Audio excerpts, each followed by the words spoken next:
At the time I'm making this, we're on the cusp of Nia DaCosta's new Candyman sequel finally coming out. As the hype builds, I think there's no better time than right now to reflect on the 1992 original. I'm personally a big fan of the original, but how well does it hold up? What can other directors learn from it? What does the sequel have to live up to? Let me share my findings.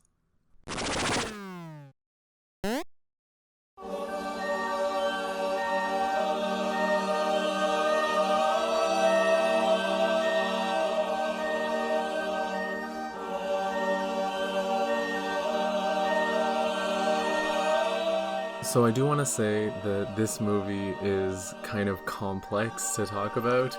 As a result, the tone of this video is going to go to a lot of different places, including racism and racist violence, so be warned going into it. In the description, I'll be including some links to some anti-racist charities that I think are worth supporting, and also some further reading on some of the things that I talk about if you're interested. So Candyman, the original film, was directed by Bernard Rose, based on a short story by Clive Barker, that's the Hellraiser guy, transplanting the setting from England to Chicago's Cabrini Green housing project. Our main character is Helen, a grad student researching urban legends. Her husband is a professor, and it's very strongly implied that he is cheating with a student. In her research, Helen learns about Candyman, a local legend in Cabrini Green. Candyman is the ghost of Daniel Robitaille, a black painter in the 1800s who was murdered for having a relationship with a white woman.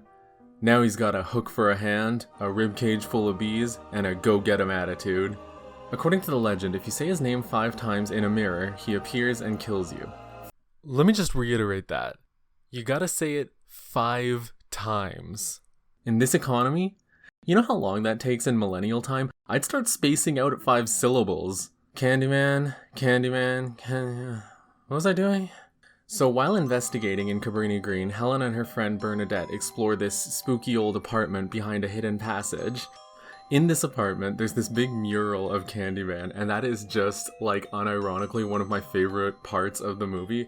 It's translated right from a plot point in the short story, and I love it. I love it. It's a big Candyman face, but his mouth is the passage that Helen came through, making it so that in order to exit, she has to be eaten by Candyman. It sort of becomes like the room beyond it is Candyman's throat, and everything past that, the entire world beyond that, is now the belly of the beast. So anyway, Helen meets a single mom named Anne-Marie and a kid named Jake, who are both dead serious about the legend. Helen gets attacked by a gang leader pretending to be Candyman, a real Scooby-Doo moment, and gets him arrested.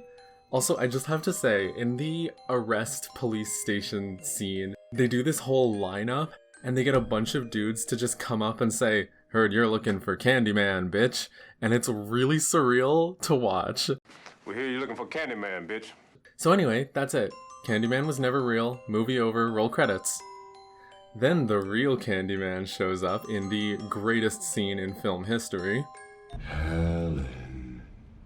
As an urban legend, he needs people to believe in him, which is a great touch, by the way.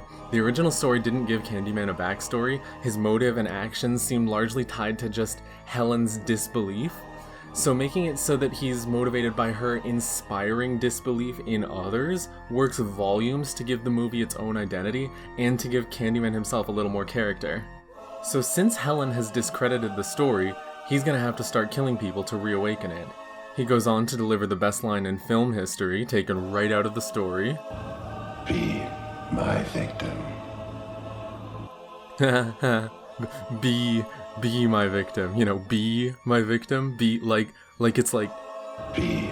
So anyway, Candyman needs a victim to start his day off, right? So he warps Helen to Anne-Marie's place. Anne-Marie's dog is dead, her infant son is missing, and she's a little bit upset. Helen does what any rational person would, which is to say, she picks up the nearest bloody meat cleaver. What follows is Candyman tormenting Helen and framing her for more crimes, including the murder of her friend Bernadette, rest in peace Bernadette, until she gets committed to a mental institution and sedated for a month. Helen insists that she's innocent, but no one accepts it. No part of me is capable of that. Remember that one for later. She becomes a pariah in a twisted sort of poetic justice. She didn't believe Candyman was real, now nobody believes her when he frames her. She breaks out of the institution and runs home to her husband, only to find out that he is having an affair with a student, and they're both afraid of her. Helen goes to confront Candyman at the spooky apartment, and he tells her that if she agrees to be his victim, he will make her immortal, just like him, and spare the baby. She agrees for the kid's sake, but he ends up backstabbing her and trying to get her and the kid burned in a big bonfire pile. Helen stabs Candyman and saves the baby at the cost of her own life. Anne-Marie and several other Cabrini Green residents attend her funeral. Helen's husband realizes how unhappy he is with a fair student person. Helen used to be so careful with the cookware, and what's-her-face is so careless.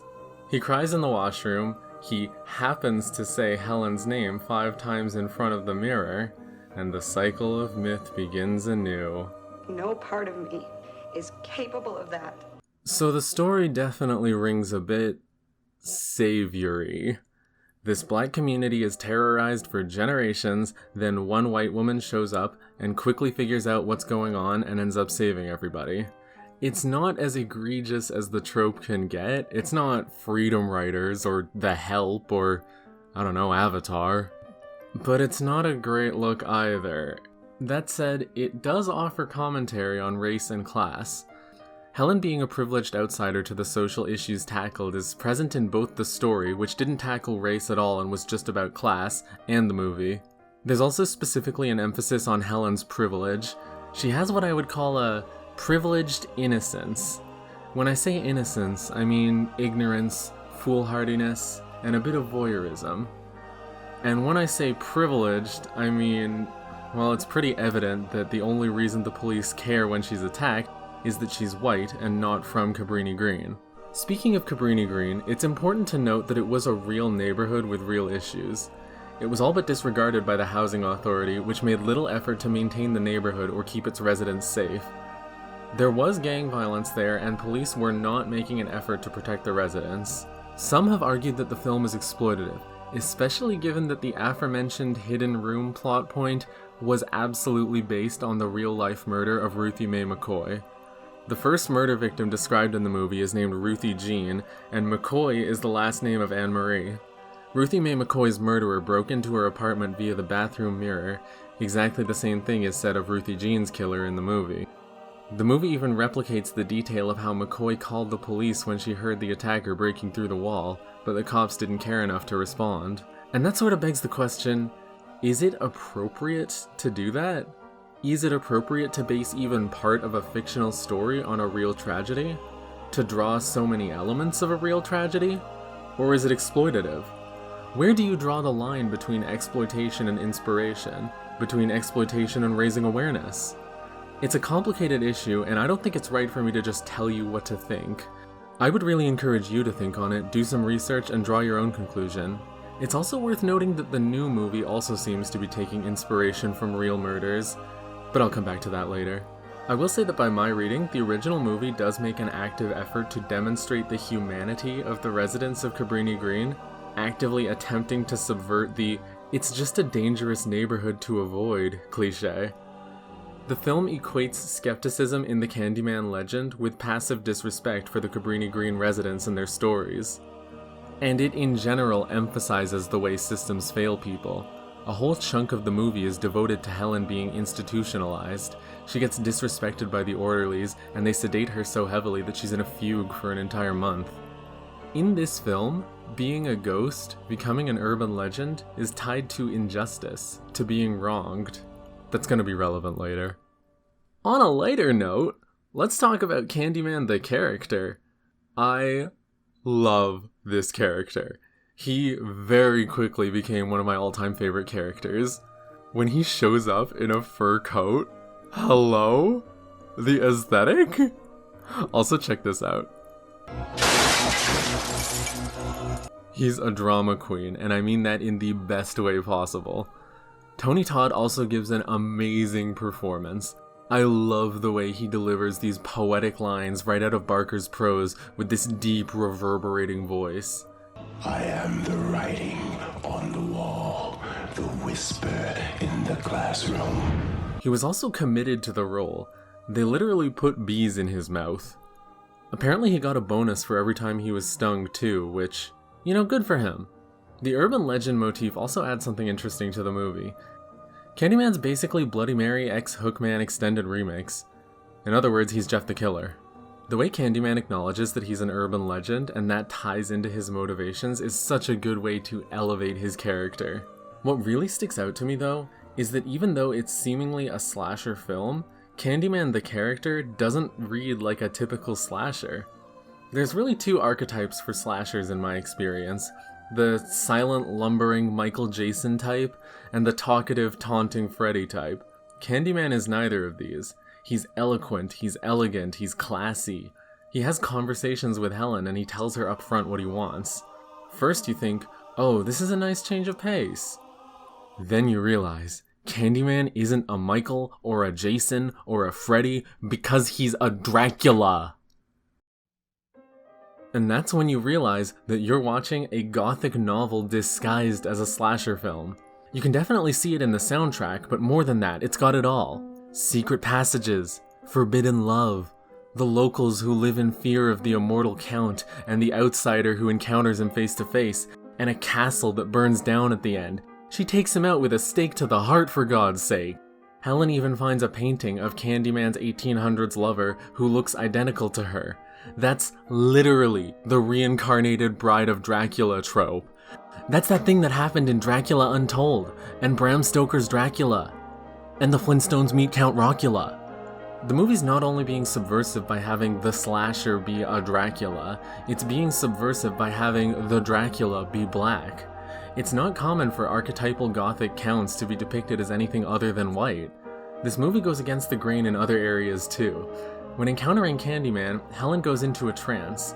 This was specifically done to subvert the cliche of characters running and screaming all the time. In an independent interview, director Bernard Rose, who is white, described meetings that he had with the NAACP, where he would run the script by them to make sure that it was, tactful.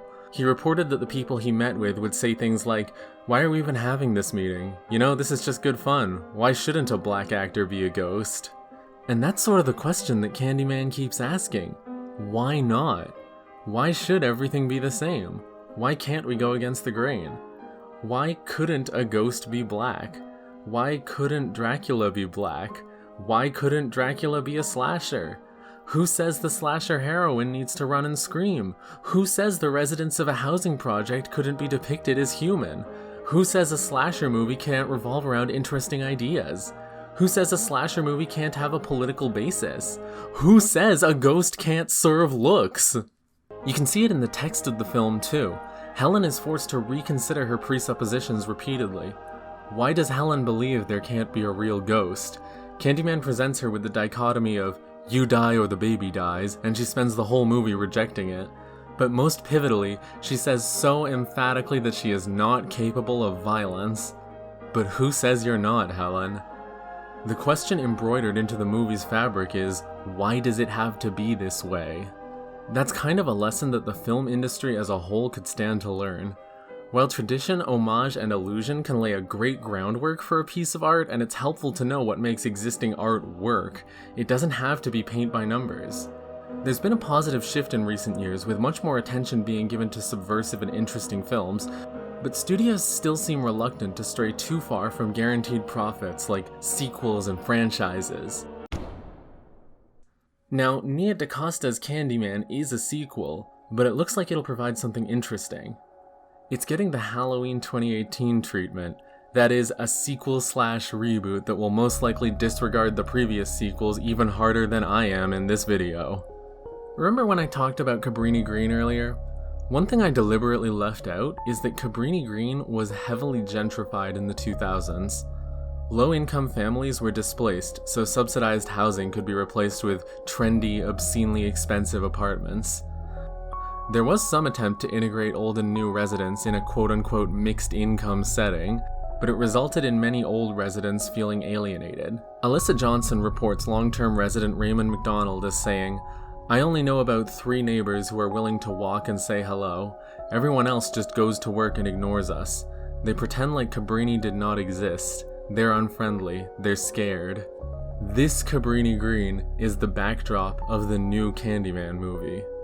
Yahya Abdul-Mateen is playing the lead, Anthony McCoy, the baby from the original movie. The grown-up Anthony is described as an artist going through an identity crisis. Nia DaCosta is a fairly new director, and I'm really excited to see her take. Last year, she released a cool shadow puppet teaser video that recounts several instances of racial violence, some of which seem pretty clearly based on real-world hate crimes like the 1944 execution of George Stinney Jr. The tradition of evoking real-world horrors continues. It kind of goes back to the question of, is it acceptable to do that? In what way does this differ from the invocation of Ruthie Mae McCoy's murder in the original movie? Is one more acceptable than the other? And if so, what creates the distinction? Once again, I encourage you to form your own opinion.